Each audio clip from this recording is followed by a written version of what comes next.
ప్రత్యస్య యతోన్వయాదితరతశ్చార్థేష్వభిజ్ఞస్వరాట్ తేనే బ్రహ్మహృదాయాదికవయే ముహ్యంతి యత్సూరయః తేజో వారిమృదాం యథా వినిమయో యత్ర త్రిసర్గో మృషా ధామ్నా స్వేన సదా నిరస్తకుహకం సత్యం పరం ధీమహి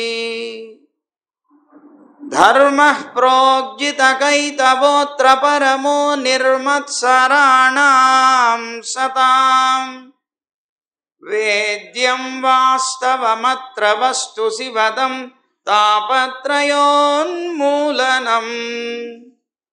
శ్రీమద్భాగవతే మహామునికృతే కిం వా పరైరీశ్వరః సద్యో హృద్యవరుధ్యతేత్ర కృతిభిః శుశ్రూషుభిస్తక్షణాత్. నారాయణం నమస్కృత్య నరం చైవ నరోత్తమం దేవీం సరస్వతీం వ్యాసం తతో జయముదీరయేత్. యం ప్రవ్రజంతమనుపేతమపేతకృత్యం ద్వైపాయనో విరహకాతర ఆజుహావ పుత్రేతి తన్మయతయా తరవోభినేదుః తం సర్వభూతహృదయం మునిమానతోస్మి. శ్రీమద్భాగవతం పురాణతిలకం యద్వైష్ణవానాం ధనం యస్మిన్ పారమహంస్యం ఏకమమలం సత్యం జ్ఞానం పరం గీయతే యత్ర జ్ఞాన విరాగ భక్తి నైష్కర్మ్యమావిష్కృతం. నిగమకల్పతరోర్గళితం ఫలం సుఖముఖాదమృతద్రవ సంయుతం పిబత భాగవతం రసమాలయం ముహురహో రసికా భువి భావుకాః. జ్ఞానానందమయం దేవం నిర్మలస్ఫటికాకృతిం ఆధారం సర్వవిద్యానాం హయగ్రీవముపాస్మహే.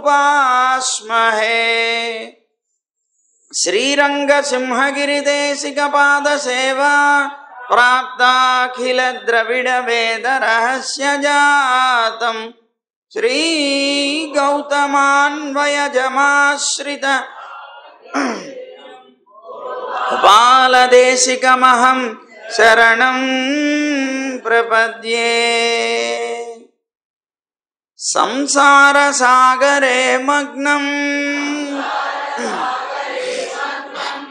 దీనం మాం కరుణానిధే. కర్మమోహ గృహీతాంగం మాముద్ధర భవార్ణవాత్.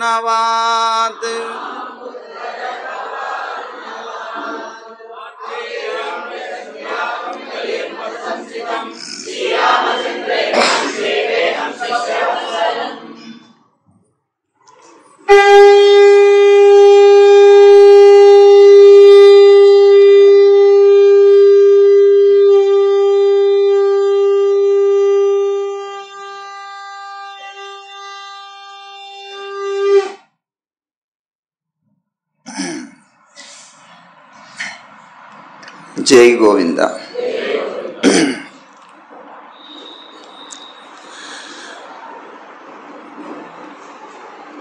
గోపికలందరూ కూడా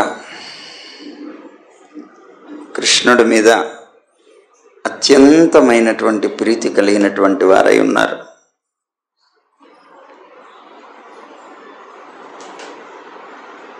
కొంతమంది ఆయన సాక్షాత్ పరమాత్మ అనేటువంటి జ్ఞానం కలిగిన వాళ్ళై ఉన్నారు. కొంతమంది ఆయన మానవుడుగానే భావన చేసి ప్రేమించినటువంటి వాళ్ళు ఉన్నారు.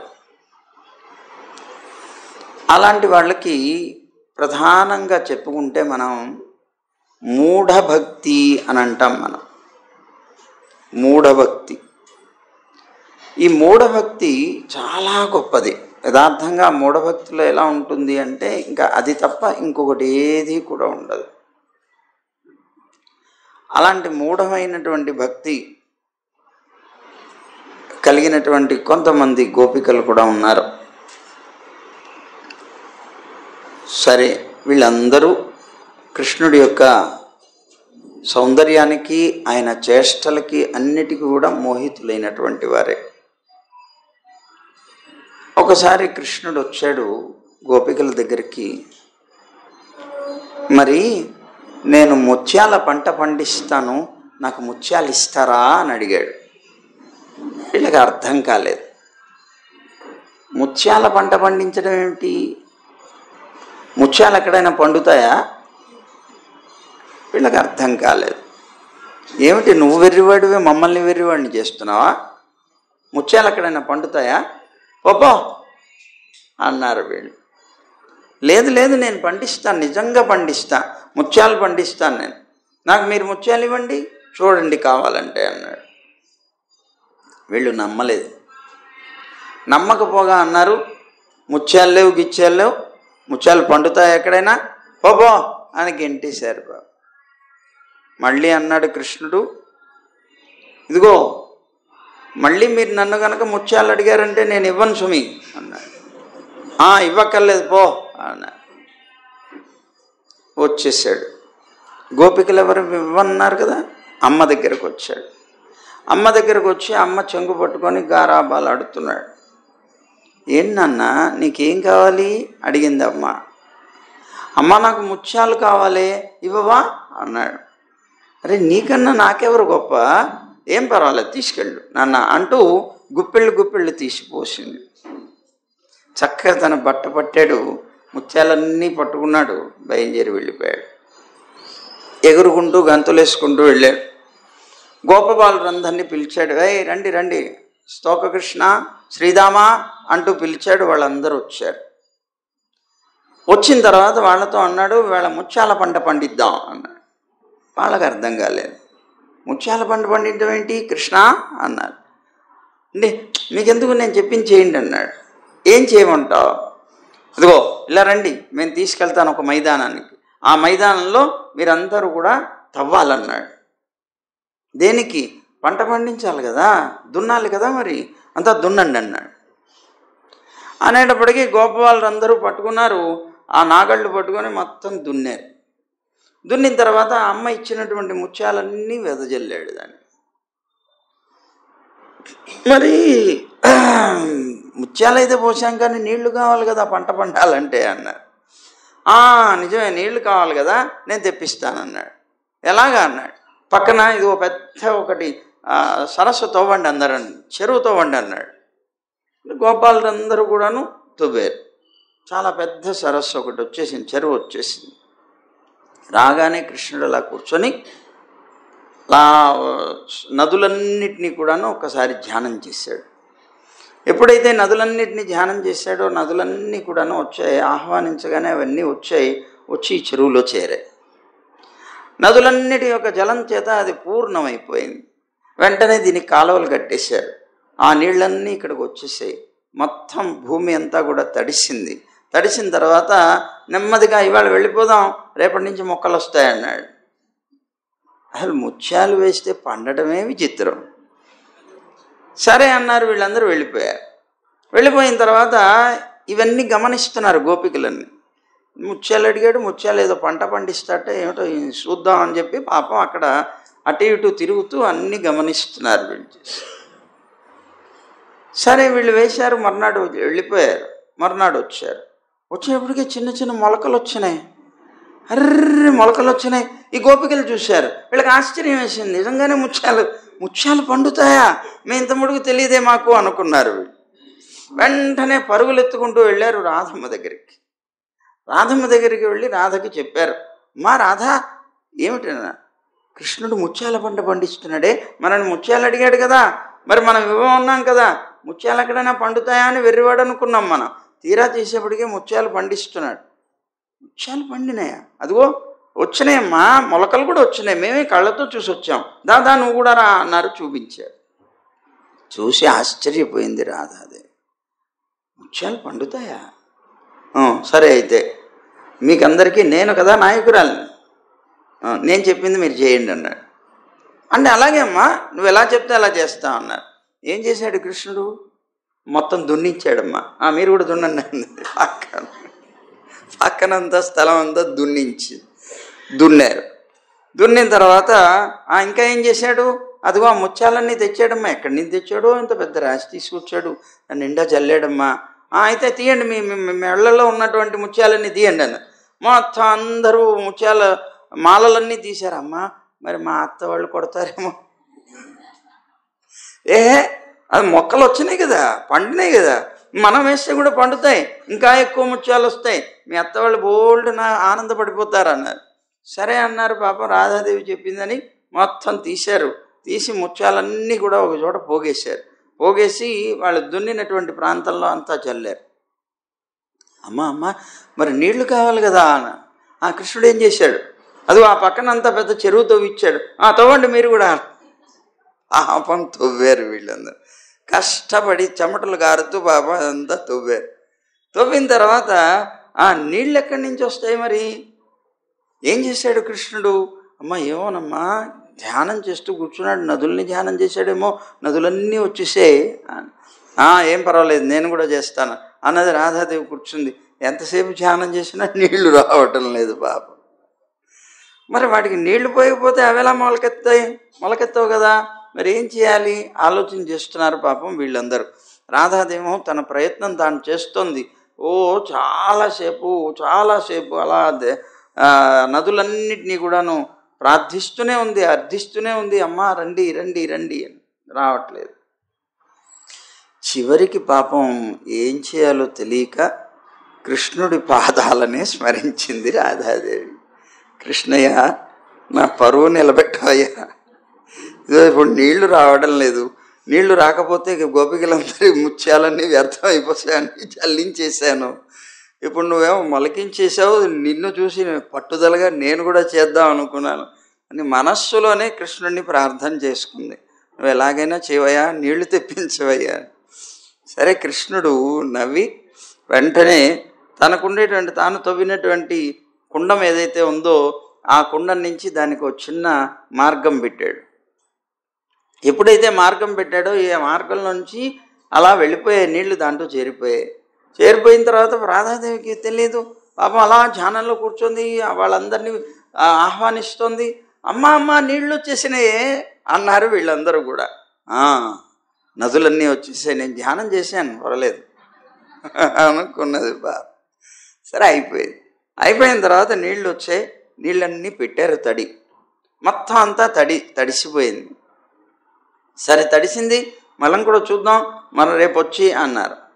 మర్నాడు వచ్చేప్పటికి వీళ్ళకు కూడా మొలకలు వచ్చినాయి. విచిత్రం, ఆ ముత్యాలు పండినాయి. ఆశ్చర్యం వేసింది. అరేరే, ఇక్కడేమో కృష్ణుడికి మొలకెత్తడం కాదు, పెరిగిపోయి కూడా దానికి ముత్యాలు కూడా వచ్చేసినాయి. ఆ ముత్యాలన్నీ కూడాను తీసుకొని చక్కగా వీధుల్లో పెట్టుకొని అమ్ముకుంటున్నాడు కృష్ణుడు, పెద్ద పెద్ద రాసులు పెట్టి. సరే పాపం వీళ్ళు ఏం చేశారు, వీళ్ళకి మొలకలు వచ్చేసినాయి. కృష్ణుడేనా ఏమిటి, మనం కూడా రేపు పొద్దున అక్కడే అయితే ఎదురుగానే పెట్టి మళ్ళీ అమ్ముదాం అంటున్నారు పాపం రాధాదేవి. సరే నెమ్మదిగా చూశారు, ఆ మొలకలెత్తినవి నెమ్మదిగా పెరుగుతున్నాయి. పెరిగినటువంటి ఈ మొక్కలన్నీ కూడాను ముళ్ళ చెట్లు అయినాయి చివరికి. ముత్యాల చెట్లు కాదు, ముళ్ళ చెట్లు అయిపోయినాయి బాబు. వీళ్ళు కంగారు పడిపోయారు. చూడు, పూలు ఏమన్నా కాయలు కాసినాయేమో, ఏమన్నా ముత్యాలు వచ్చినాయేమో. ఏదమ్మా రాలేదు, అన్ని ముళ్ళు వస్తున్నాయి, ఏదని ముట్టుకుంటేనే గుచ్చుకుంటున్నాయి, ఏం చేయాలో అర్థం కావట్లేదు అన్నారు వీళ్ళు. ఒకరోజు చూశారు, రెండో రోజు చూశారు, మూడో రోజు. అదేమిటి 2 రోజులు కూడా గడవకుండా వీళ్ళకి ముత్యాలే పండేసినాయి, మనకేమిటో అసలు అన్నీ ఏమిటి ఇలాగ రావట్లేదేంటి, పూలు కూడా రాలేదు ఇంకాను అనుకుంటూ పాపం ఎదురు చూస్తున్నారు. చివరికి అర్థమైంది వీళ్ళు మోసపోయాము అని. వీళ్ళకి ఇవే తప్ప, ముళ్ళే తప్ప ముత్యాలు రావు అనేటువంటిది అర్థమైపోయింది. ఇంకా అర్థమైపోయిన తర్వాత ఇంకా గోపికలందరూ వెంబడబడ్డారు రాధాదేవిని. అమ్మ ఇప్పుడు ఏం చేయాలి?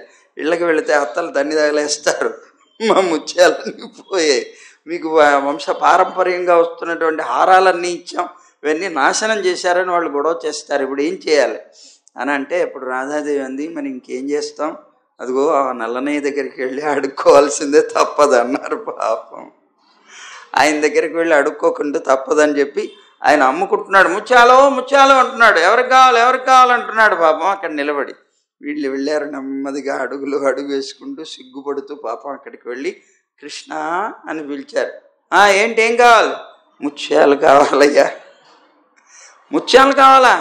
ఏనే అడిగినప్పుడు ఇవ్వలేదుగా మీరు, పాపం ఏమని పండు, ముత్యాల పంట పండించారు కదా, ఏమైపోయినాయి ఆ ముత్యాలన్నీ అన్నాడు. నాకు అంటే ముళ్ళు వచ్చాయి, ముత్యాలు రాలేదు, నిన్ను చూసి మేము మోసపోయాం, మా ముత్యాలన్నీ హరించుకుపోయారా అన్నాను. పాపం బాధపడ్డారు వీళ్ళు. రాధమ్మ బతిమాలింది పాపం. సరే ఇస్తున్నానని అప్పుడు ముత్యాలన్నీ ఇచ్చేట కృష్ణుడు, వాళ్ళకి వెళ్ళాడు. అలాగా వాళ్ళ మధ్య లీలలు చాలా జరుగుతుంటాయి. అలా కృష్ణుడు తవ్వినటువంటి ఆ కుండం శ్యామకుండ అని పేరుతో, అలాగే రాధాదేవి తవ్వించినటువంటి ఆ కుండానికి రాధాకుండని.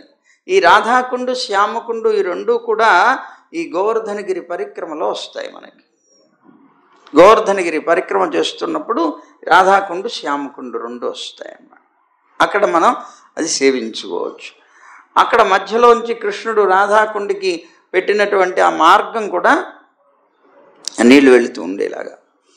సరే, మొత్తం మీద కృష్ణుడు తవ్విందేమో వంకరగా ఉంటుంది, రాధాదేవి తవ్విందేమో చతురస్రంగా ఉంటుంది. ఎందుకండి అలాగా అంటే, కృష్ణుడు కదా మరి అన్నారు. కృష్ణుడు వంకరగా నిలబడతాడు కదా, ఆయన యొక్క చాంచల్యం కదా, చంచలుడు కదా, అందుకని స్థిరంగా ఉండనటువంటి ఆకృతిలోనే అది ఉంటుంది అని చెప్తుంటారు. సరే, మొత్తం మీద అలా రాధాకుండ శ్యామకుండ అనేటువంటివి బృందావనంలో ఒక స్థానం, చాలా అందమైనటువంటి భూమి, ఆ భూమి కూడా ఉంది. సరే, ఇప్పుడు ఇలా కృష్ణుడి యొక్క లీలలు చాలా అద్భుతంగా అనేకం జరుగుతూ ఉంటాయి బృందావనంలో. ఇలాంటి ఒక లీలలో ఇంకొక లీల ఏమిటి అంటే, ఒకసారి నందుడు గోపబాలులతో కలిసి అంబికావనం అనేటువంటి ఒక వనానికి వెళ్ళాడు. అక్కడ సరస్వతీ నది ఉన్నదట.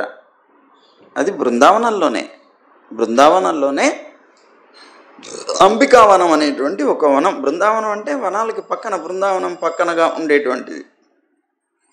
అక్కడికి వెళ్ళాడు. అక్కడ సరస్వతి నది ఉందిట. ఆ నదిలో స్నానం చేశాడు. ఆ నందుడు, గోపబాలురు అందరూ కూడా, కృష్ణుడు, బలరాముడు అందరినీ తీసుకుని వెళ్ళారు. అక్కడ ఆ అంబికావనంలో శివుడి యొక్క ఆలయం, పార్వతీదేవి యొక్క ఆలయం ఉన్నాయి. అక్కడికి వెళ్ళి వీళ్ళు ఆరాధించారట.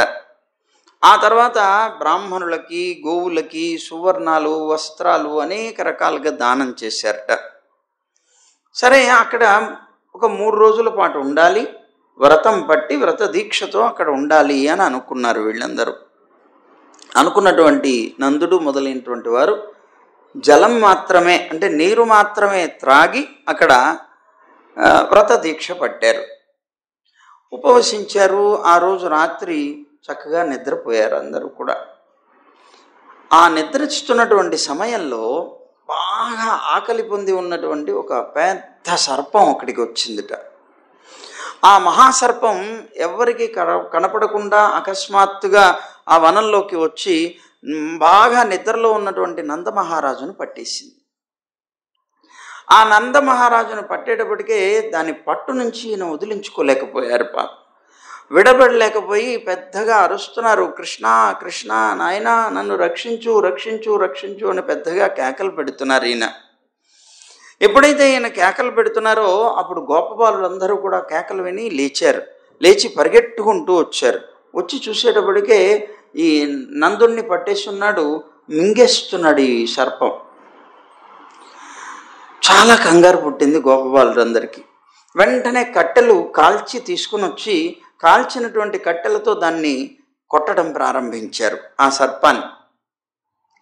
అలా మండుతున్నటువంటి కర్రలతో కొడుతున్నా కూడాను ఆ సర్పం ఆయన్ని వదలలేదు. అలాగే పట్టుకొని ఉంది, మింగేస్తోంది.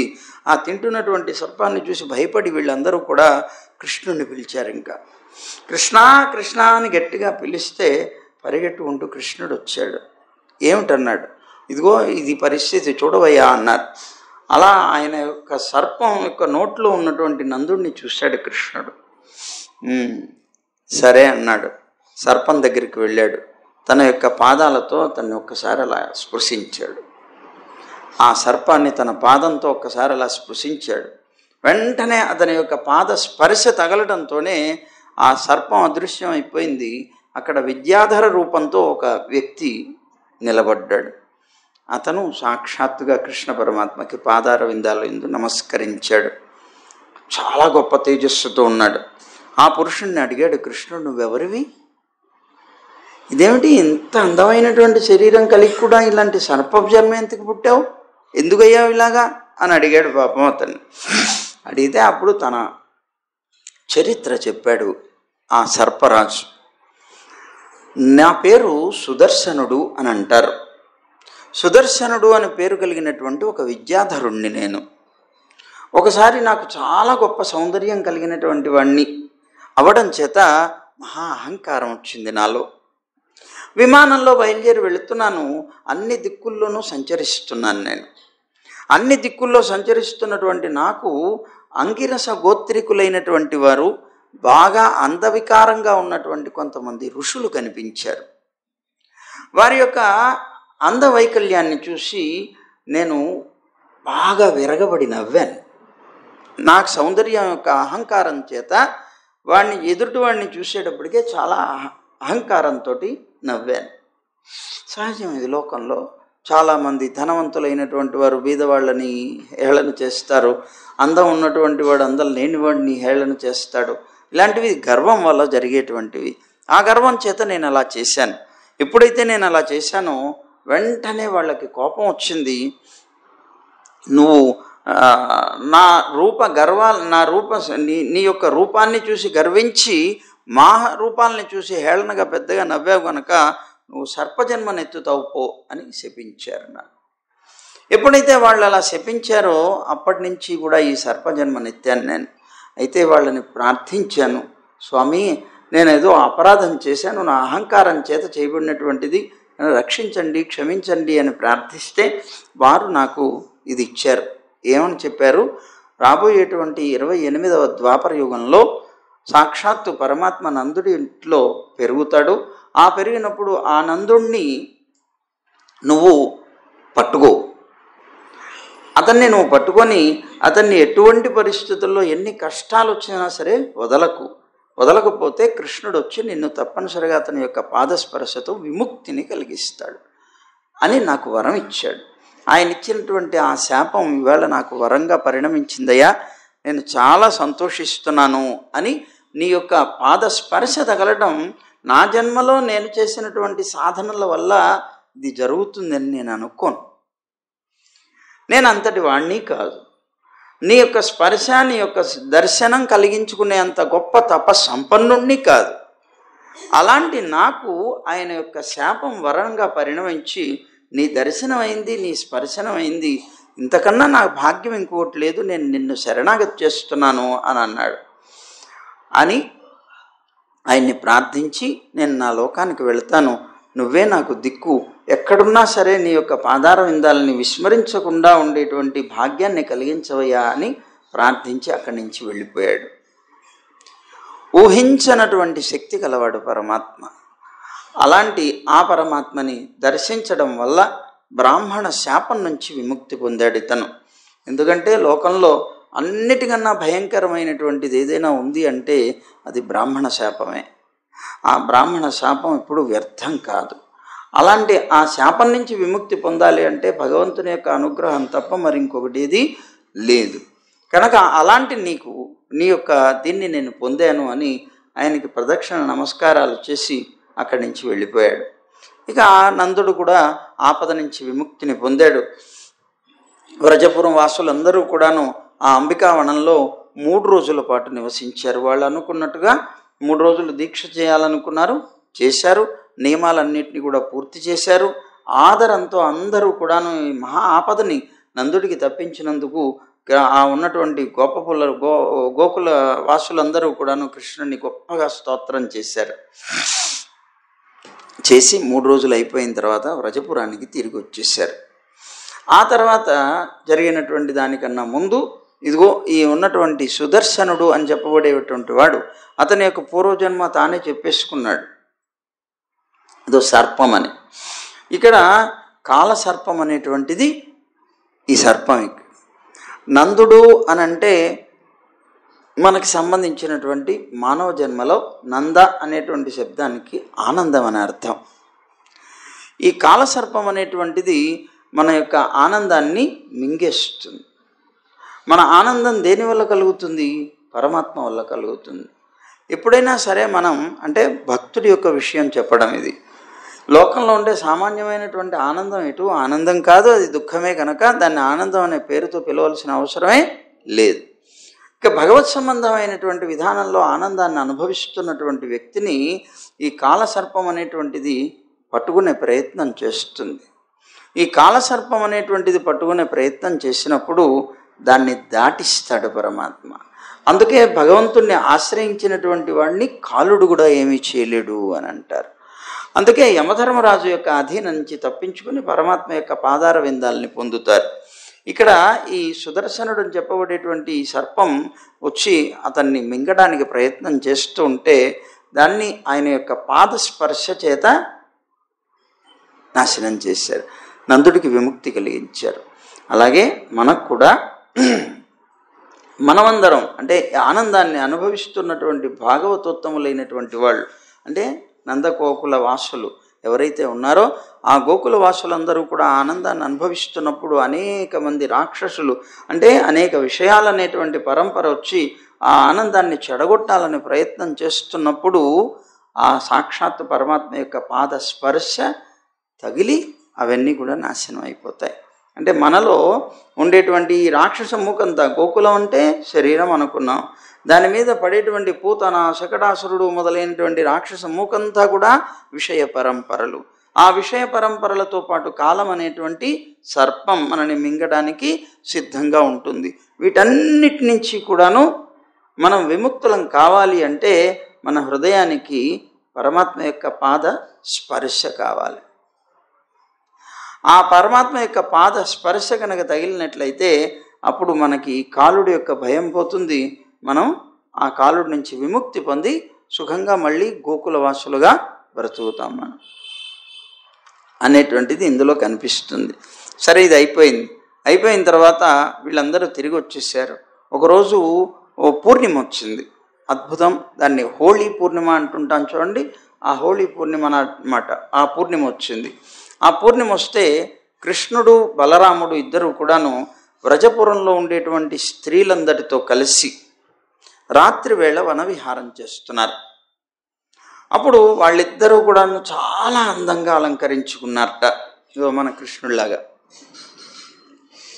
అలంకరించుకున్నారట. అప్పుడు బలరాముణ్ణి ప్రేమించేటువంటి గోపికలు కొంతమంది, అలాగే కృష్ణుడి మీద ఉండేటువంటి అనురాగం కలిగినటువంటి గోపికలు, వీళ్ళందరితో కలిసి వెళుతూ ఉంటే ఆ గోపికలు ఏం చేశారట, బలరాముడి మీద అనురాగం కలిగినటువంటి వాళ్ళందరూ బలరాముడిని గానం చేస్తున్నారు, ఆయన యొక్క గుణాలని. కృష్ణుడి మీద అనురాగం కలిగిన వాళ్ళందరూ కృష్ణుడి యొక్క గుణాలని గానం చేస్తున్నారు. అలాగే వాళ్ళందరూ గానం చేస్తూ వెళుతూ ఉన్నారు. చంద్రుడు ఉదయిస్తున్నాడు. అలాంటి సమయంలో వీళ్ళందరూ పాడుతున్నటువంటి పాటలు విని ఆ బలరాముడికి కృష్ణుడికి కూడా ఆనందం వచ్చి వాళ్ళు కూడా పాడాలనుకున్నారు. అనుకుని వాళ్ళిద్దరూ కూడా పాడటం ప్రారంభించారు.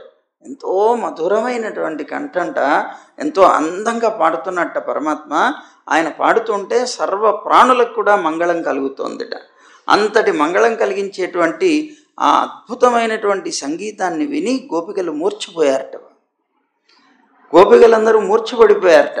ఎప్పుడైతే స్పృహ తప్పి పడిపోయారో, మూర్ఛపడిపోయారో వీళ్ళేమో గానం చేసుకుంటూ వెళుతున్నారు బాలరామకృష్ణులు. వీళ్ళేమో ఇలాగా వింటూ ఆనందంతో పారవశ్యంతో అలా స్పృహ తప్పి పడిపోయారు. పడిపోయినటువంటి వీళ్ళకి ఒంటి మీద వస్త్రం ఎక్కడ ఎలా ఉందో కూడా తెలియదు పాపం. ఇలాంటి సమయం చూసుకొని అక్కడికి ధరించినటువంటి వస్త్రాలని కూడా తొలగిపోయి ఉన్న సమయంలో జడలోంచి పుష్పాలని రాలిపోయాయి. అలాంటి సమయాన్ని గమనించుకొని శంఖచూడు అని చెప్పబడేటువంటి ఒక రాక్షసుడు వచ్చాడు అక్కడికి. శంఖచూడు అని చెప్పబడేవాడు, మహాబలవంతుట్టవాడు. అదిగో ఆ శంఖచూడు వచ్చాడు. వచ్చి వెంటనే అతను కూడా కుబేరుడి యొక్క అనుచరుడే. అక్కడికి వచ్చాడు. ఇటు వీళ్ళిద్దరూ పాడుకుంటూ వెళుతున్నారు. వీళ్ళందరూ పడిపోయి ఉన్నారు. ఆ పడిపోయినటువంటి గోపికలందరినీ కూడా ఎత్తుకొని వెళ్ళేటవాడు. అలా ఉన్నటువంటి వాళ్ళందరినీ ఆ రాక్షసుడు తీసుకొని కృష్ణుడి యొక్క రక్షణలో ఉన్నటువంటి గోపికలందరినీ కూడాను తీసుకొని ఉత్తర దిక్కుగా బయలుదేరి వెళ్ళిపోయాట. అలా వెళుతున్నటువంటి వాడిని కృష్ణుడు బలరాముడు గమనించారు, చూశారు. వెంటనే అన్నట్ట ఆ గోపికలందరూ కూడాను పెద్దగా కేకలు పెడుతున్నారు, కృష్ణ రామ కృష్ణ రామ అంటున్నారు. అతను పట్టుకుని వెళుతుంటే బలవంతంగా.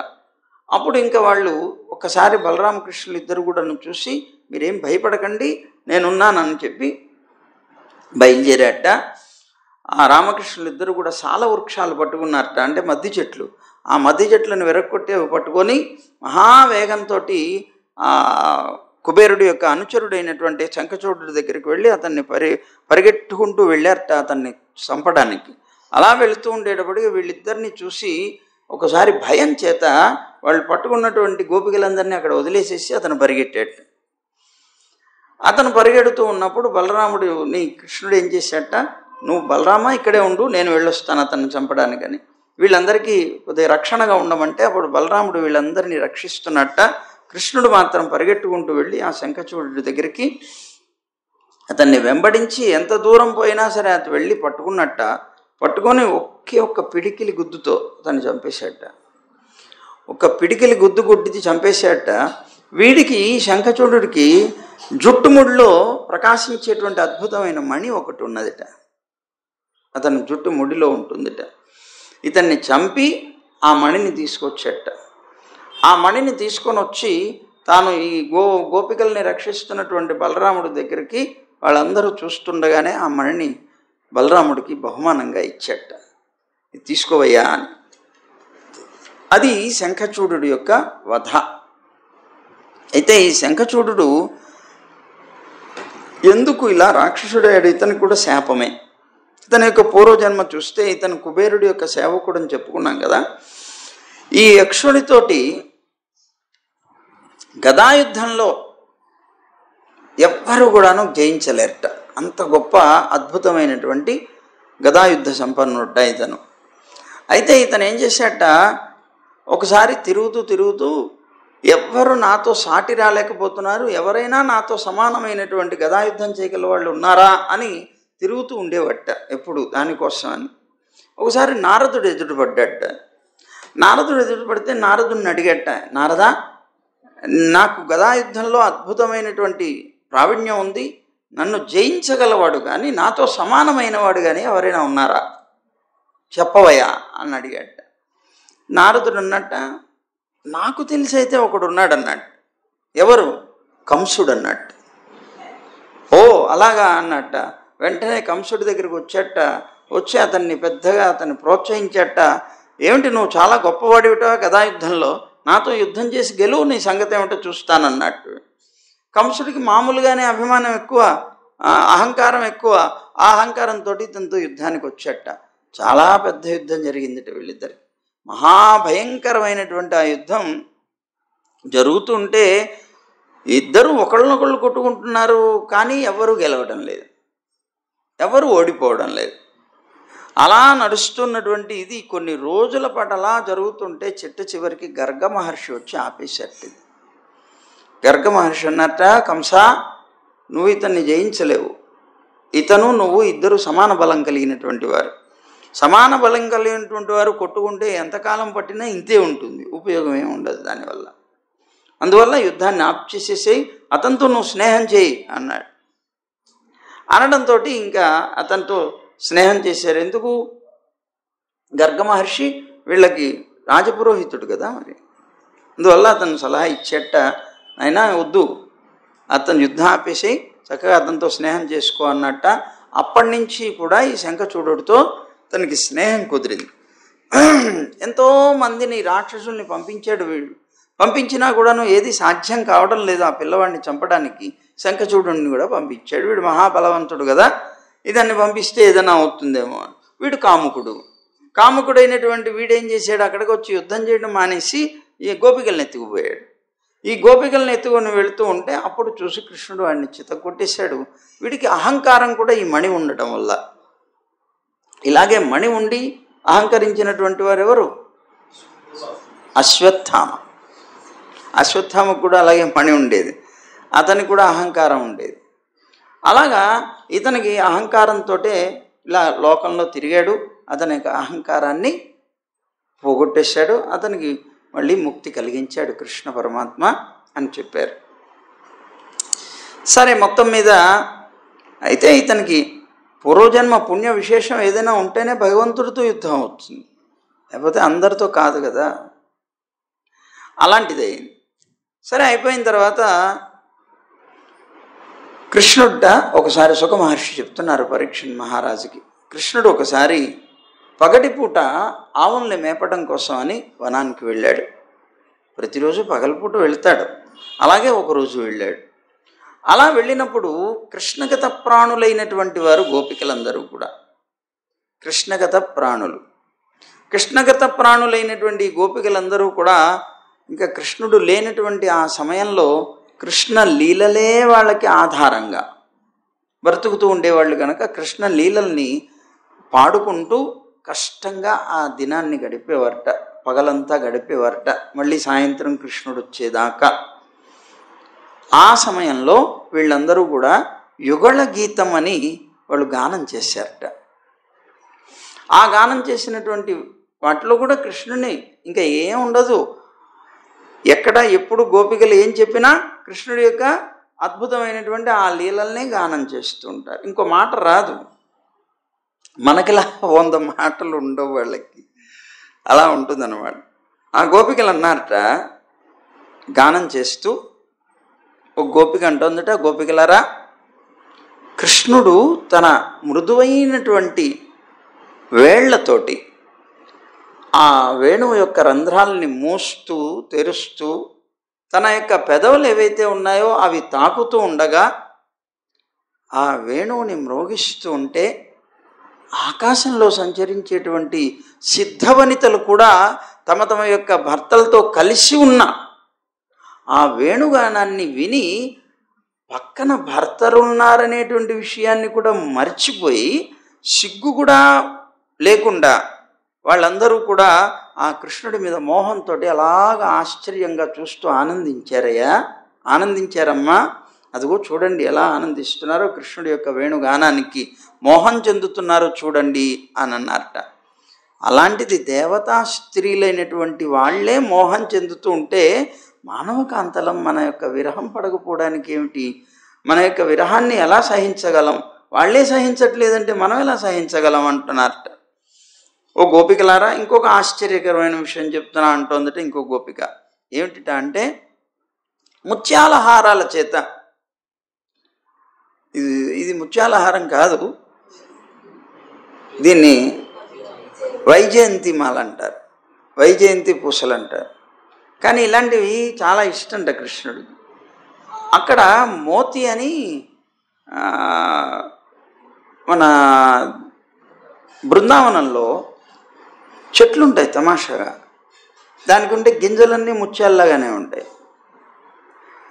ఇప్పటికీ కూడా చాలామంది అక్కడ వెళ్ళేటప్పుడు ఈ 84 కోస్ యాత్ర జరుగుతుంటుంది.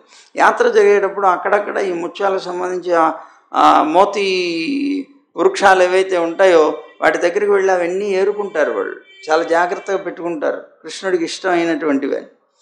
అలాగా చాలా చాలా ఇలాంటివన్నీ కూడాను ధరించేవట కృష్ణుడు. ఎవరో చేసేసారు, ఏదో పెట్టేశారు అప్పుడే. ఏమిటిది? గురిగింజలు.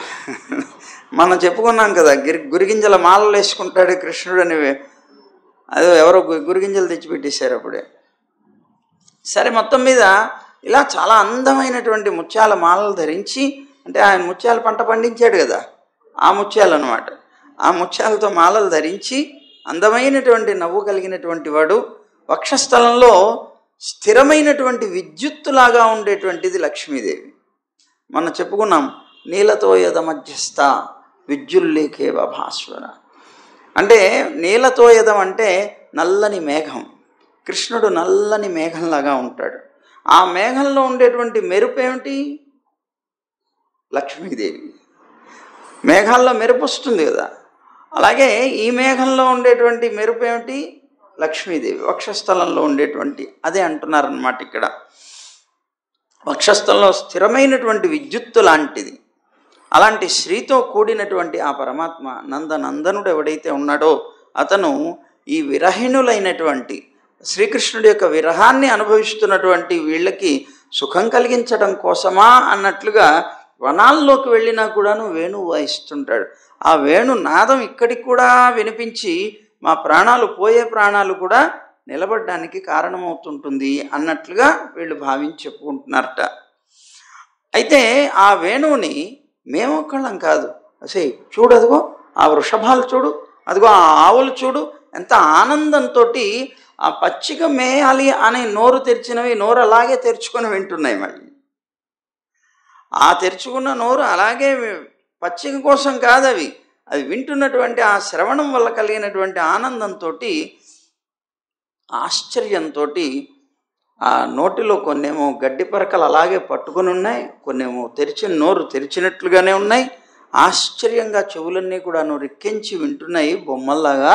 చూడు చూడు ఆ కృష్ణుడి యొక్క వేణుగానానికి ఎలా పరవశించిపోతున్నాయి లోకంలో ఉన్నటువంటి జీవరాశి అని అన్నారు. ఇంకో గోపిక అన్నదట, సికిపించ మౌళి, చక్కని అందమైనటువంటి ఆ నెమలి పింఛాన్ని ధరించేటువంటి వాడు. మల్లయోధుడి యొక్క వేషంలో ఉన్నట్ట. మన ఈ మధ్య ఎప్పుడో వేశాడు, మల్లయోధుడి యొక్క వేషంలో ఉన్నట్ట. ఆ వేషంతో వేణునాదాన్ని, ఆ గోవుల్ని వేణునాదంతో గోవుల్ని పిలిచేవాడు. ఈయన గట్టిగా కేక వేసి పెట్టే పిలిచేవట, వేణునాదంతో పిలిచేవట, గోవుల్ని పిలిచేవట, గోపికల్ని పిలిచేవట. ఇప్పుడు అందరూ రాసకి ముందు వచ్చిందల్లా వాళ్ళ పేరుతో కృష్ణుడు ఆ వేణుగానం చేసినప్పుడే ఆ పేరు కలిగినటువంటి వాళ్ళ దగ్గరికి ఆ గానం వెళ్ళి వాళ్ళ మనస్సులో చేరింది. ఆ పేరుని పిలిచిన చెవులో వెంటనే పరిగెట్టుకుంటూ వచ్చారనమాట. అలాగా ఆ వేణుగానంతో గోవుల్ని పిలుస్తూ ఉంటే ఆ నాదాన్ని విని అచేతనమైనటువంటి నదులు కూడా గాలి చేత ఎగరగొట్టబడి ఆయన యొక్క పాదధూళిని, అంటే ఇప్పుడు ఆయన నడుస్తూ ఉంటారు, వెళుతూ ఉన్నప్పుడు అడవులు పడుతూ ఉంటాయి. ఆ పడినటువంటి ఆ ఇసుక ఉంటుంది, అది ఒక్కసారి పెద్ద గాలి వచ్చేటప్పటికి ఆ గాలికి ఇసుక రేణువులన్నీ కూడా ఎగిరిపడుతూ ఉంటాయి. చూడండి, ఆ ఎగిరిపడేటువంటి ఇసుక రేణువుల కోసమని ఆ పక్కనే ఉన్నటువంటి నది తప్పిస్తుందట ఆ రేణువుల్ని పట్టుకోవాలని. అందుకని అలలతోటి ముందుకు వస్తుందట పరిగెట్టుకుంటూ వాటిని పట్టుకోవాలని.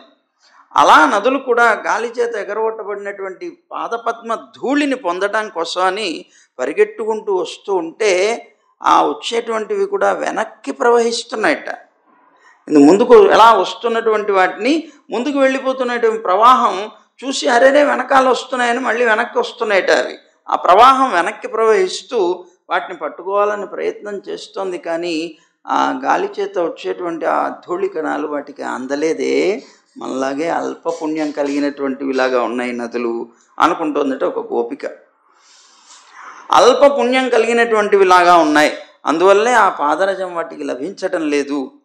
కానీ కేవలం ప్రేమతోటి పాదరజం లభించకపోయినా నిరుత్సాహపడకుండా ఆయన మీద ఉండేటువంటి ప్రేమతోటి ఆ నదులన్నీ కూడా వాళ్ళకు ఉండేటువంటి తరంగాలనేటువంటి బాహువులతో ఆయనకి నమస్కరిస్తున్నాయా, లేదా వాటిని పట్టుకోవాలని ప్రయత్నిస్తున్నాయా, లేదా కంపిస్తున్నాయా అన్నట్లుగా ఉన్నాయి చూడు ఆ నదులు అంటున్నట్ట ఈ గోపికలు. వాళ్ళల్లో ఉండేటువంటి భావం అచేతనాల్లో కూడా కనిపిస్తుంది. వాళ్ళు అలాంటి భావాన్ని పడుతున్నారట. సరే, అప్పుడు ఇంకో గోపిక అన్నదట, సఖులారా, ఆయన యొక్క అనుచరులు ఎప్పుడూ ఆయన వెనకాల చేరి ఆయన గానం చేస్తూ ఉంటారు, ఆయన యొక్క పరాక్రమాన్ని కీర్తిస్తూ ఉంటారు. అది చూస్తే ఎలా అనిపిస్తుందో తెలిసిన, సాక్షాత్తు ఆదిపురుషుడైనటువంటి నారాయణుడిలాగా అనిపిస్తాడే.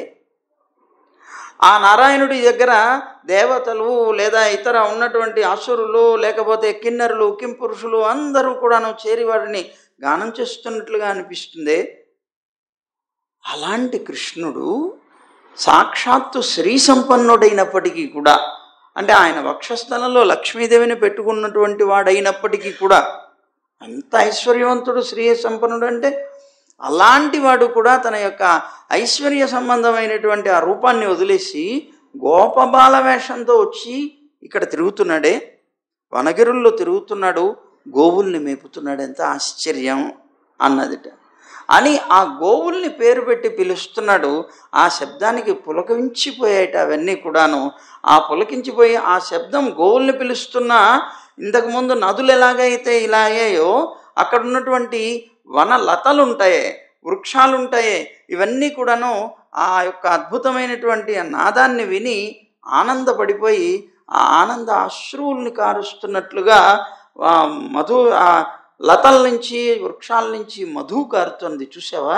ఆ మధు ఏమిటి? పువ్వుల్లో నుంచి తేనె కారుతుంది. ఆ కారేటువంటి తేనెని ఏమంటున్నారు వీళ్ళు? ఆ చెట్లు దుఃఖి ఆనందాన్ని, అంటే ఆ కృష్ణుడి యొక్క వేణుగానాన్ని విని పరవశించిపోయి ఆనందంతో అశ్రువులు కారుస్తున్నాయి, ఆనందాశ్రువులు అని అంటున్నారట. సరే సఖులారా, ఇంకో గోపిక అంటుందట, సుందరమైనటువంటి లోకసుందరుడు కదా ఆయన.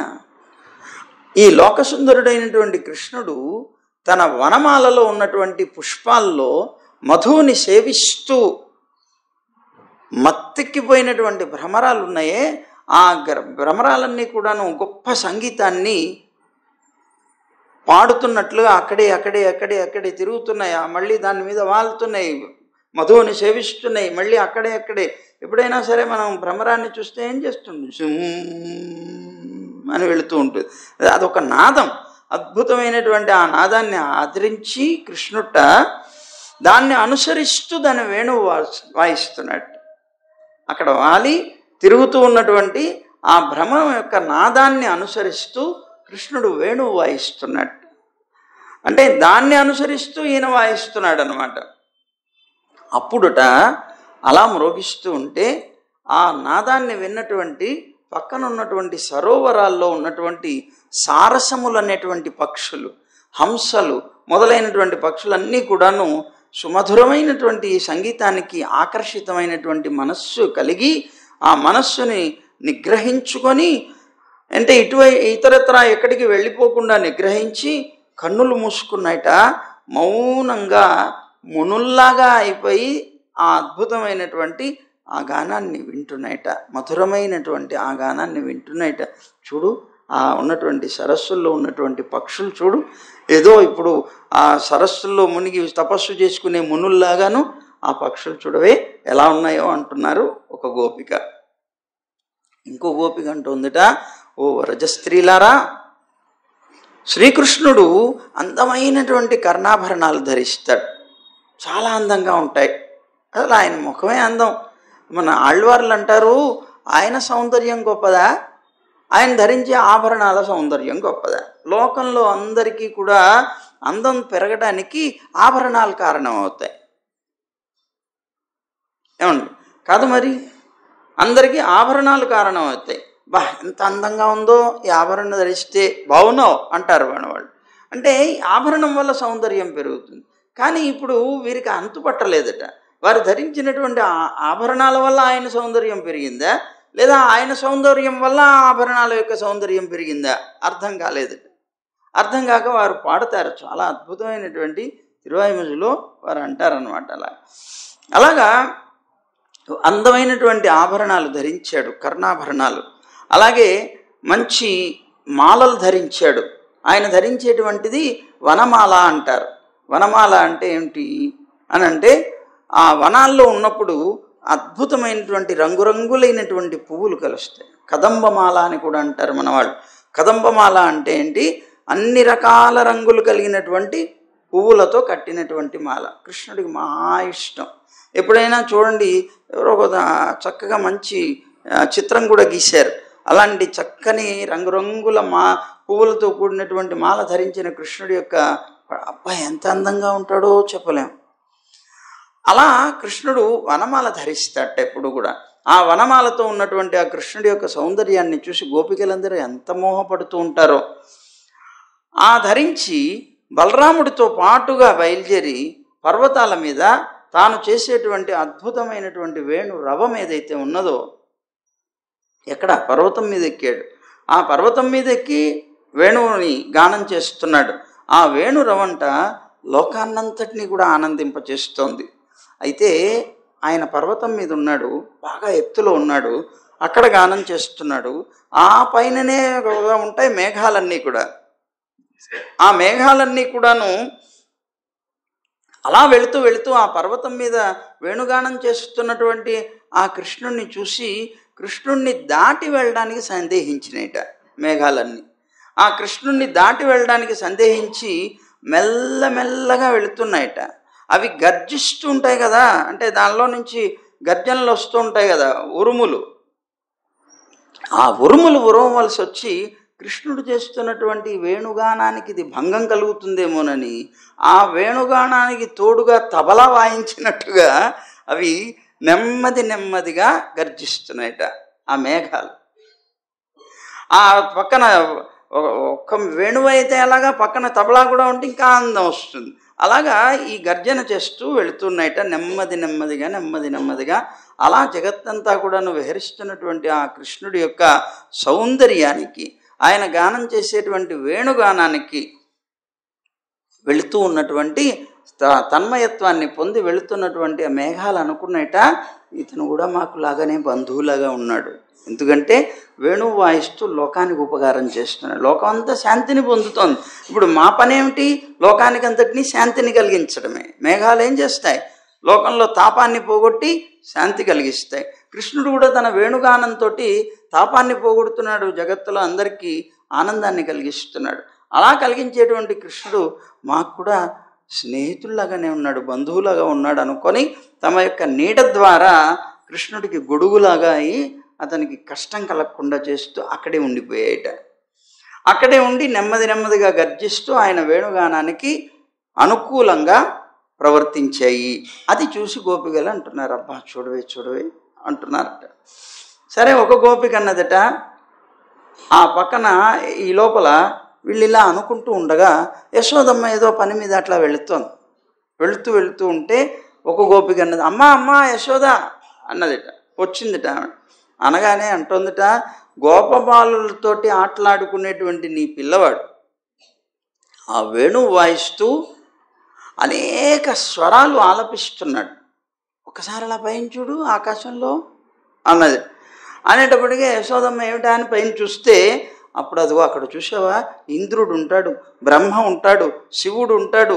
ఈ కృష్ణుడు వాయించేటువంటి ఆ వేణువు యొక్క స్వరాలు ఆలపిస్తూ ఉంటే ఈ ఆలాపాలన్నింటినీ అద్భుతమైనటువంటి జ్ఞాన సంపన్నులైన ఇంద్రుడు, బ్రహ్మ మొదలైనటువంటి దేవతాశ్రేష్ఠులు కూడా వాళ్ళకి తెలుసు మంద్రంగా మధ్యమంగా స్వరాలు ఎట్లా ఎట్లా పలకాలి ఏమిటి అనేటువంటి జ్ఞానం కలిగినప్పటికీ కూడా, పండితులైనప్పటికీ కూడా కృష్ణుడు వాయించేటువంటి వేణుగానంలో ఉండేటువంటి స్వరాల యొక్క తత్వాన్ని మాత్రం తెలుసుకోలేకపోతున్నారమ్మా. వాళ్లే తికమకపడిపోతున్నారు. ఏమిటి ఇంత గొప్ప జ్ఞానం కలిగిన మేము కూడా, ఇంత పండితులమైనా కూడాను కృష్ణుడు వాయించేటువంటి ఈ వేణుగానంలో ఏం స్వరాలు వేస్తున్నాడు, ఏమిటి ఆలపిస్తున్నాడు, ఇతను మాకు అంతుపట్టడం లేదు అనుకుంటున్నారట. అదో చూడు చూడు వాళ్ళు తలలో ఉంచేసారు ఎలాగో, దీని మీద మోహం కలిగింది, అందుకని మనస్సులు పెట్టి ఎలా వింటున్నారు చూడవమ్మా అన్నారట యశోదమ్మని. యశోదమ్మ అన్నదిట, చూసి మీకు కృష్ణ పిచ్చి అనుకుంటూ వెళ్ళిపోయింది.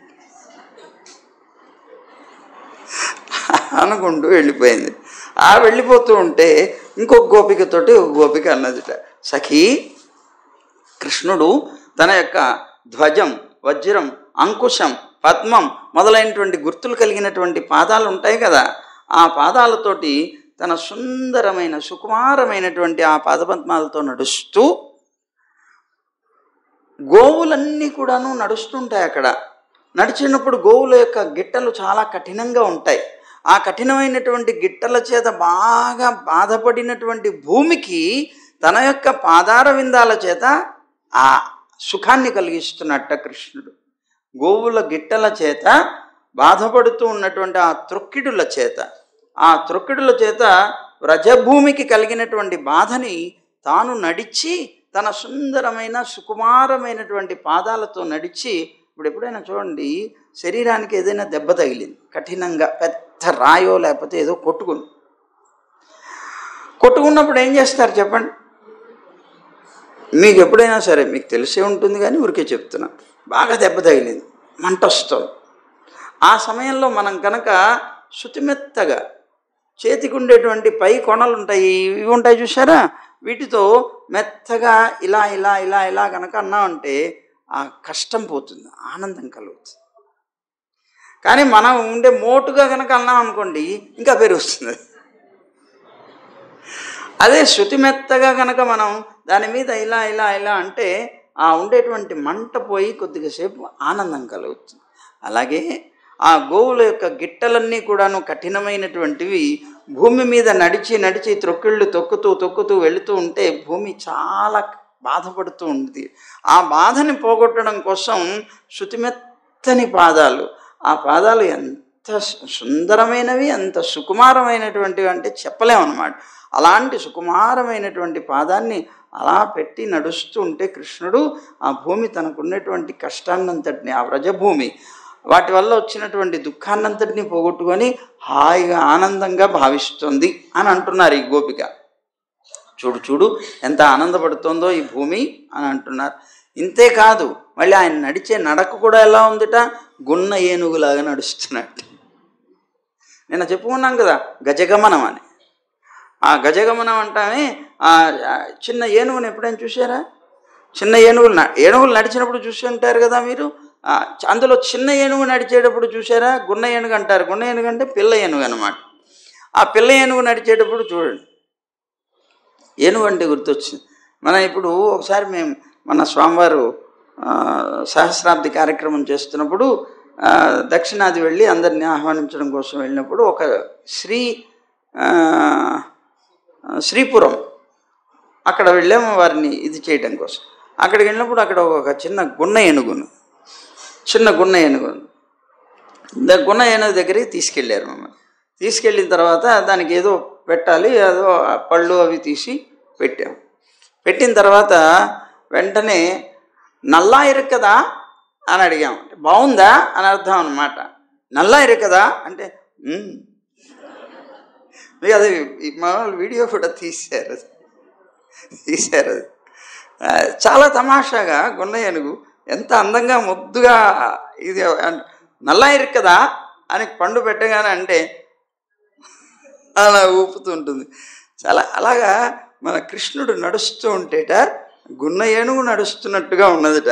వీళ్ళు అంటున్నారనమాట గోపికలు, చాలా అందంగా నడుస్తుంది, ఇట్లా ఇట్లా ఇట్లా ఇట్లా ఊగుతూ నడుస్తుంటుంది ఏనుగు. అందులో వేణువు మోగిస్తున్నాడు, గున్న ఏనుగు నడుస్తున్నట్ట. ఆ నడుస్తున్నటువంటి కృష్ణుడు మామూలుగా నడవడు, ఊరికినే అట్లా అందరిలాగా ఏదో కొత్త, ఎప్పుడు సీరియస్ ముఖాలు ఉండవు ఆయన హాస్యప్రియుడు.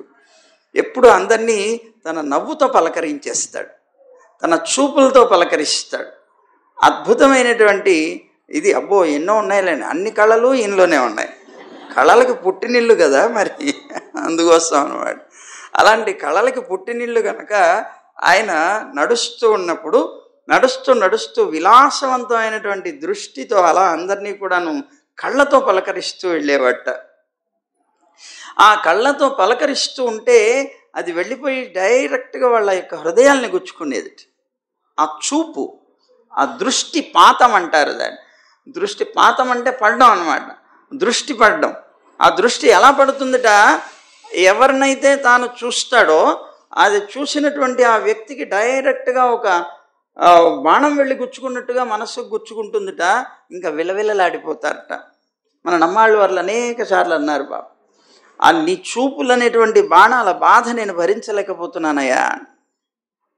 గోపికలు కూడా అన్నారు ఆ మాట.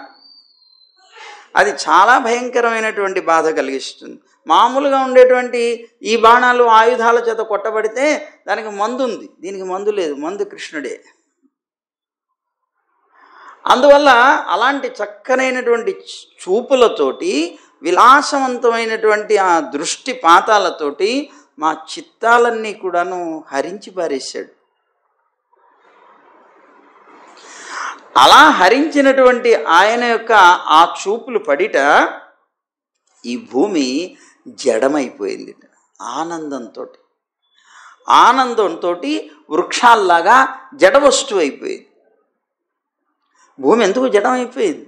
కారణం ఏమిటి అంటే ఆయన శరీరం మీద ఆ పెరుమాళ్ళ యొక్క కృష్ణుడి యొక్క సుందర సుకుమారమైనటువంటి ఆ పాదాలు స్పృశించడం ఒకటి, ఆయన వేణుగానం చేస్తూ వెళుతూ ఉంటే అది విని జడమైపోయింది. జడం అవటం అంటే అర్థం ఏంటి? నిశ్చేష్టమైపోయింది. అక్కడ మునులు పక్షులు అందరూ కూడా చెట్టు చేమ అంతా అలాగే అయిపోతున్నాయి కదా, భూమి కూడా అలాగే జడమైపోయిందమ్మా అని అంటున్నారన్నమాట వీళ్ళు. అలాగా మోహం చేత మమ్మల్ని మేమే మర్చిపోతూ ఉంటాం అని గోపికలు కూడా తాము అనుకుంటున్నారు. మేము అలాగే అయిపోతూ ఉంటాం, భూమి అలాగే అయిపోతుంది అని వాళ్ళు ఒక గోపిక అన్నదిట. ఇంకో గోపిక అన్నదిట, సఖీ గోవుల్ని కృష్ణుడు గోవులు తోలుకోవడానికి వెళ్ళినప్పుడు గోవుల్ని లెక్క పెట్టడం కోసం అని మణిమాల ఉండేదిట ఆయన చేతుల్లో. ఇప్పుడు మణులతో కూడినటువంటి మాల అది పట్టుకునేవట. ఆ మణిమాల పట్టుకొని వెళ్ళేవట, గోవుల్ని లెక్కేస్తూ ఉండేవట తిరుగుతున్నటువంటి లెక్కల్ని. ఆ గోపికలు అంటున్నారు, గోవుల్ని లెక్క పెట్టడం కోసమని మణిమాలని ధరించినటువంటి కృష్ణుడు ఒకచోట ఆ మణుల ద్వారా 4 వైపులా ఉన్నటువంటి గోవుల్ని లెక్కిస్తున్నాడు. అలాగే అలా లెక్కిస్తూ తిరుగుతున్నాడు కృష్ణుడు. ఆయన యొక్క మెళ్ళోనేమో తులసిమాల ఉన్నది. ఆ తులసిమాల అద్భుతంగా పరిమళిస్తోంది. ఆ పరిమళించేటువంటి ఆ మాలను ధరించినటువంటి కృష్ణుడు ఎలా ఉన్నాడో వర్ణిస్తోంది అన్నమాట ఈ గోపిక. ఎలా ఉన్నట్ట, తమ ప్రియతమైనటువంటి ప్రియమిత్రులైనటువంటి వాళ్ళ యొక్క భుజాల మీద తన భుజాల నుంచేట చేతులను ఇలా పెట్టుకొని ఒకసారి గానం చేస్తూ నడుస్తున్నట్ట. అలాగే ఆ గానం చేస్తున్నప్పుడు అద్భుతమైనటువంటి ఆ రవం అంటే ఆ శబ్దాన్ని విన్నటువంటి హరిణులు ఉన్నాయే, అంటే లేళ్ళు ఉన్నాయి కదా, వీళ్ళు అలవడిగా వెళ్తూ ఉన్నారు ఇలాగా నడుస్తూ, ఆ చేతులు విలాసంగా వేసుకొని వాళ్ళ మీద పెట్టుకొని గానం చేస్తూ కృష్ణుడు అలా వెళుతూ ఉంటేట ఆ గానాన్ని విన్నటువంటి ఆ లేళ్ళు ఇదో మనం కనుక గోపిక అంటోందనమాట, మనం కనుక మన ఇళ్ళు వాకిలి బంధువులు అందరినీ వదిలేసేసి కృష్ణుడి కోసంగా పరిగెత్తినట్లుగా ఆ లేళ్ళు కూడా తమ సంతానం, తమ భర్త, తన సంబంధించినటువంటి బంధువులన్నిటినీ వదిలేసేసి విరాగుల్లాగా కృష్ణుడి వెనకాలే వెళుతున్నాయట. అవన్నీ కూడాను ఆ మధురమైనటువంటి స్వరాన్ని విని చూడవే ఎలా వెళుతున్నాయో అని అంటున్నారన్నమాట వీళ్ళు. ఇంకా మా ఇండ్ల మీద ఆశను వదిలేసుకున్నాయి అవి, ఆశ వదిలేసుకొని ఈయన మీదనే ఆశతోటి ఆయన అనుసరిస్తూ వెళ్ళిపోతున్నాయి అని అన్నారు. ఈ లోపల వెళ్ళిపోయింది కదా, ఒక పక్కన ఏదో పని కోసం మళ్ళీ తిరిగి వస్తుంది యశోద. మళ్ళీ యశోదను పట్టుకున్నట్టు వీళ్ళు. మా యశోద అన్నారట. ఏమిటన్నారు అంటే, నీ పుత్రుడున్నాడే తను మంచి సుగంధమాలని ధరించాడమ్మా, ఎంత వాసన వస్తుంది, ఇక్కడికి కూడా వస్తుంది. అందుకనే మన రంగనాథుడికి పరిమళ రంగడు అని పేరు. ఏంటి పేరు ఆయనకి? పరిమళ రంగడు అని పేరు. పరిమళ రంగడు అంటే ఆయన యొక్క శరీరాన్ని వారు తిరుమంజనం అయిన తర్వాత తుడుస్తారు.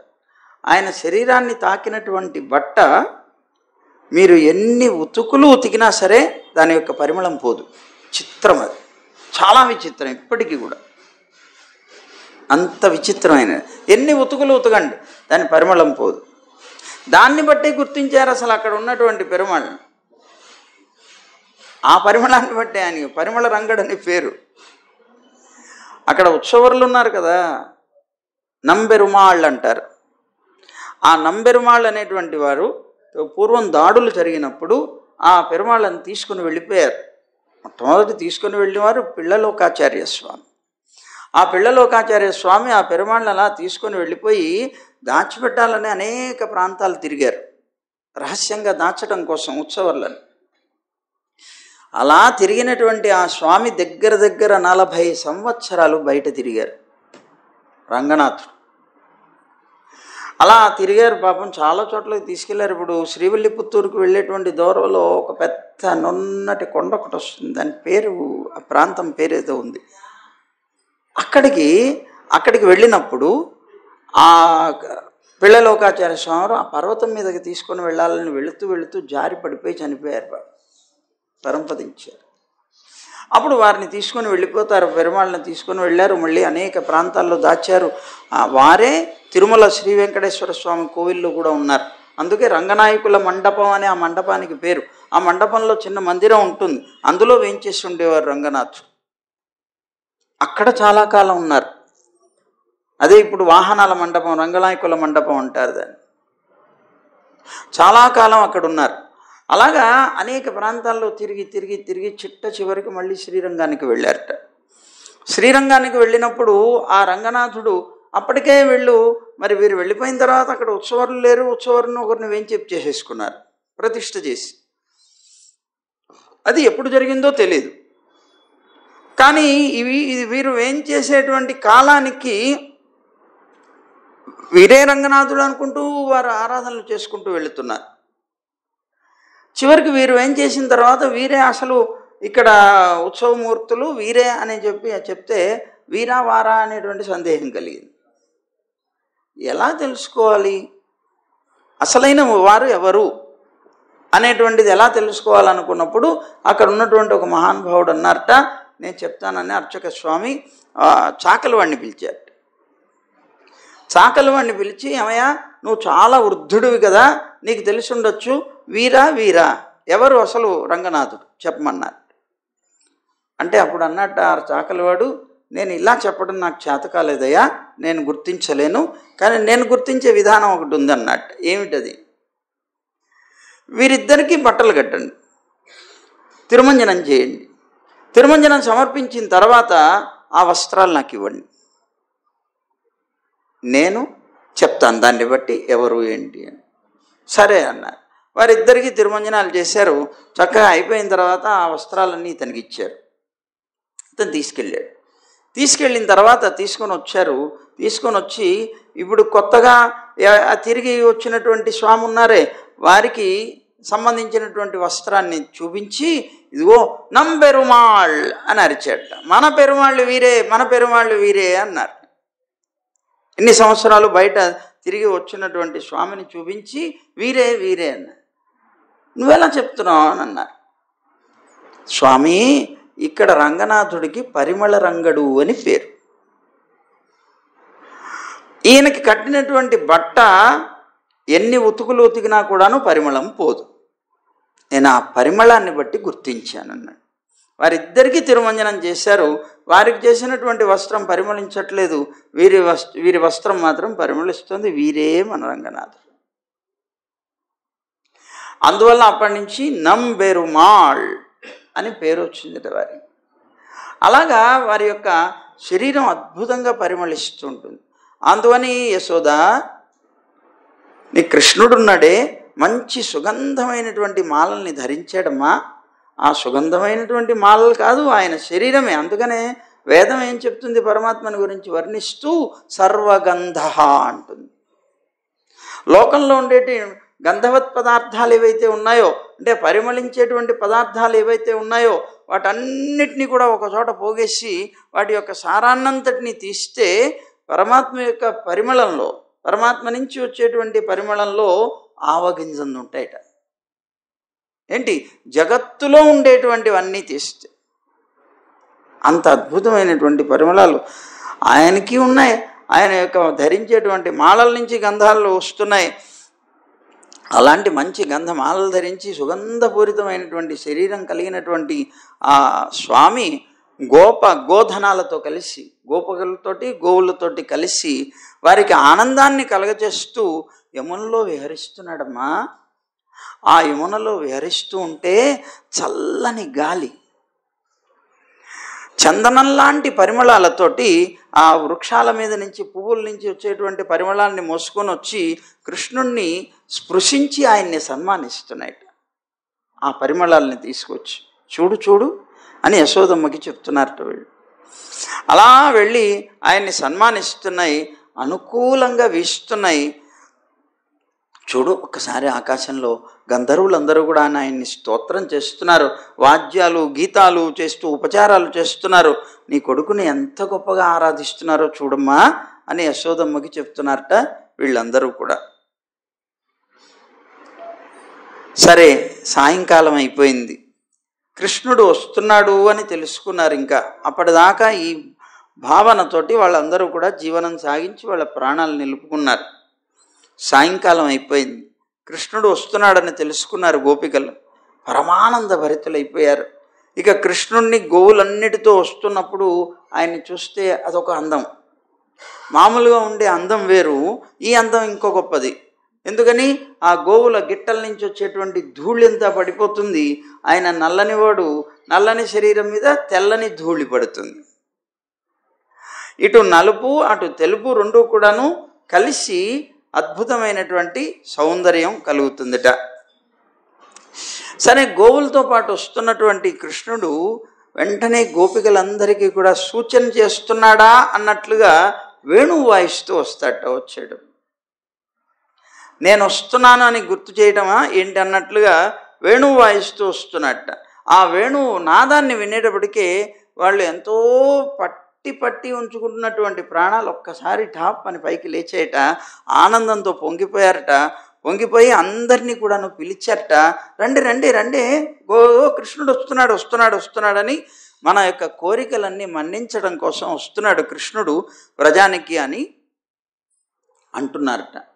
ఈ కృష్ణుడు అలా వస్తున్నప్పుడు ఆ త్రోవలోటి బ్రహ్మాదులుట, బ్రహ్మ, ఇంద్రుడు, శివుడు మొదలైనటువంటి వాళ్ళందరూ కూడా ఆయన పాదాలకి నమస్కారం చేస్తున్నారట. చూడండి, ఎవరైనా పెద్దలు వస్తున్నప్పుడు దారిలో నిలబడి అందరూ కూడా ఆయన కాళ్ళకి మొక్కుతారు, చూశారు. అలాగే దేవతలందరూ కూడాను ఆయన వనంలో నుంచి అలా బృందావనంలోకి వస్తున్నప్పుట బ్రహ్మాది దేవతలందరూ కూడాను తలలో ఉంచి ఆయనకి నమస్కారం చేస్తున్నారట. గోవుల యొక్క గిట్టల చేత లేచినటువంటి ధూళి ఆయన వనమాల మీద ఆయన మీద పడి విచిత్రమైనటువంటి తేజస్సుతో ఉన్నాడే, చూడు ఆ అందం అంటున్నారట. కానీ పాపం వీళ్ళకి మనసు కష్టం కలిగింది. ఎంత అలసిపోయాడో పాపం, పొద్దున్నుంచి ఎంత అలసిపోయాడో కదా. నిజంగా మేపుతాడా కృష్ణుడు? వేణు వాయించుకుంటూ కూర్చున్నాడు. వచ్చేటప్పుడు వాటిని ఇలా అనేస్తాడు, అవన్నీ ఫుల్, ఇంకేం అక్కర్లేదు అలాంటి వాడు. కానీ పాపం ఇక్కడి నుంచి వనాల దాకా నడిచి వెళ్ళాలి కదా. సుందర సుకుమారమైనటువంటి ఆ పాదాలకు ఎంత కష్టం కలుగుతుంది. నిజంగా ప్రేమ ఉన్నటువంటి హృదయం తపిస్తుంది. యథార్థంగా చెప్తున్నాం. గోపికలది మనం వింటుంటే అది ఏమో అనుకుంటాం, కానీ మన మనస్సుకి ఇంకా అంత ప్రేమ రాలేదు కనుక మన మనస్సు బాధపడకపోవచ్చు. అది విచిత్రంగా మనకు అనిపించవచ్చు. కానీ వారు పొందినటువంటి ఆ స్థితి తప్పనిసరిగా ఆ దుఃఖాన్ని కలిగిస్తుంది. అదిగో ఆ ఉన్నటువంటి ఆ గోపికలట అలా వస్తుంటే కొద్దిగా మళ్ళీ దుఃఖపడ్డారు. పాపం ఎంత అలసిపోయాడునే కృష్ణుడు. అయినా కూడా చూడు విచిత్రం, ఇంకో గోపిక అన్నదిట, ఆవిడ బాధ చూసి పాపం అన్నదిట, ఇదో ఎంత అలసిపోయినా ఆయన తేజస్సు మాత్రం తగ్గలేదే, చూడు అంటోందిట. పాపం అందరి కళ్ళకి కూడా అందమైనటువంటి ఆనందాన్ని కలిగించేటువంటి వాడే అంటోందిట ఇంకో ఆమె. ఎట్లా చూస్తూ ఎట్లా నడుస్తున్నాడు చూడు, గజగమనం అబ్బా అంటోందిట ఒక ఆవిడ. ఆయన యొక్క మాల చూడు ఎంత అందంగా ఉందో, సుందర సుకుమార ప్రసన్నమైనటువంటి ముఖంతో అందమైనటువంటి కృష్ణుడు ఆయన యొక్క మిత్రుల్ని ఆదరిస్తూ మళ్ళీ వాళ్ళని పలకరిస్తున్నాడు, అందరినీ ఆదరిస్తున్నాడు. వ్రజానికి వస్తున్నాడు. వాళ్ళని వాళ్ళు అనుకుంటున్నారట, ఏమనుకుంటున్నారట, వ్రజంలో కట్టివేయబడినటువంటి ధేనువుల్లాంటి వాళ్ళం మనం అన్నట్టు. గోపబాలురేమో ఆయనతో ఆనందాన్ని అనుభవిస్తున్నారు, ఆయన ఎక్కడికి వెళ్ళినా వెళ్ళగలుగుతున్నారు. కానీ మనం మాత్రం, కొన్ని గోవులు కూడా వెళ్ళాయి ఆయనతో పాటు, కానీ అన్ని గోవులు వెళ్ళాయి, కొన్ని ఇక్కడే కట్టేశారు. ఆ కట్టివేయబడినటువంటి ధేనువులు లాంటి వాళ్ళమే, గోవులు లాంటి వాళ్ళమైనటువంటి మనకి దుఃఖాన్ని పోగొట్టడం కోసం, వాటికి ఆనందాన్ని కలిగించడం కోసం పగలంతా కూడా వాళ్ళతో తిరుగుతున్నాడు.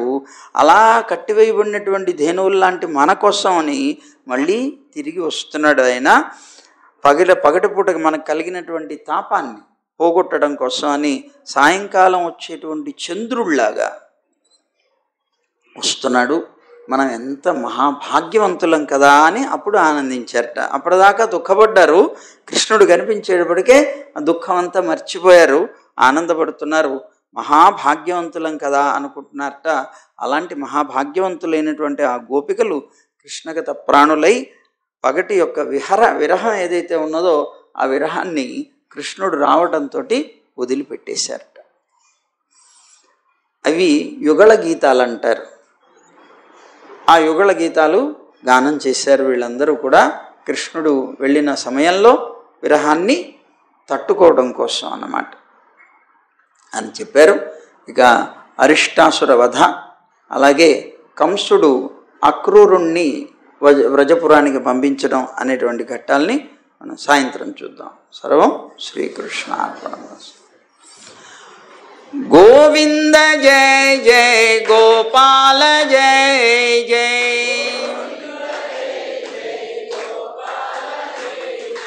రాధారమణ హరి గోవింద జయ జయ,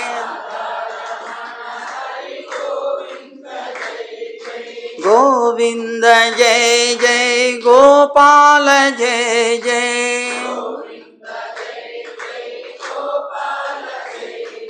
రాధారమణ హరి గోవింద జయ జయ,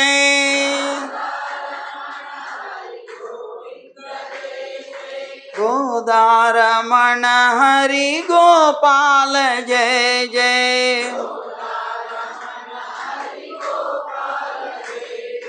గోవింద గోవింద గోవింద జయ జయ,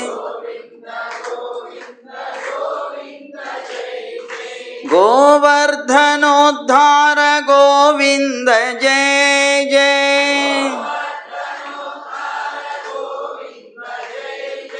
గోపీ మనోహర ముకుంద జయ జయ,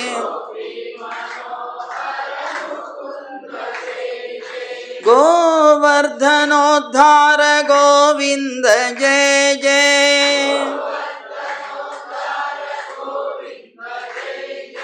గోపీ మనోహర ముకుంద జయ జయ,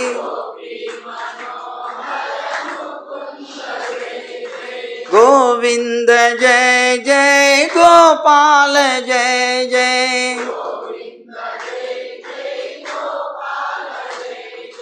గోవింద జయ జయ గోపాల జయ జయ.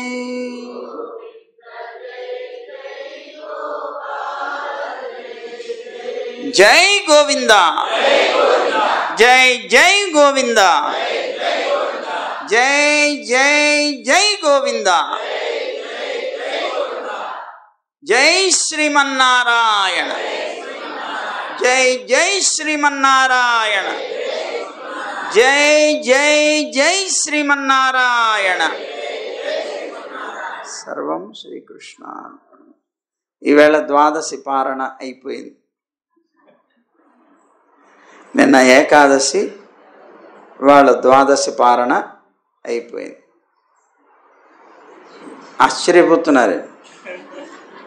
ఆశ్చర్యపోతున్నారా? ద్వాదశి పారణ కృష్ణుణ్ణి అనుభవించడమే. ఉండం సోర్ పరుగు నీరు తిండం వెత్తిలయం ఎల్లాం కണ്ണన్. జై గోవింద.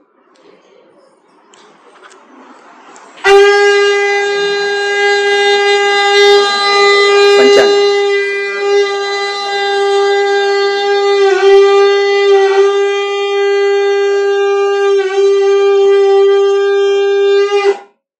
అయితే ఇవాళ సాపాట పెట్టరా అనుకుంటున్నారా? అదేం లేదు.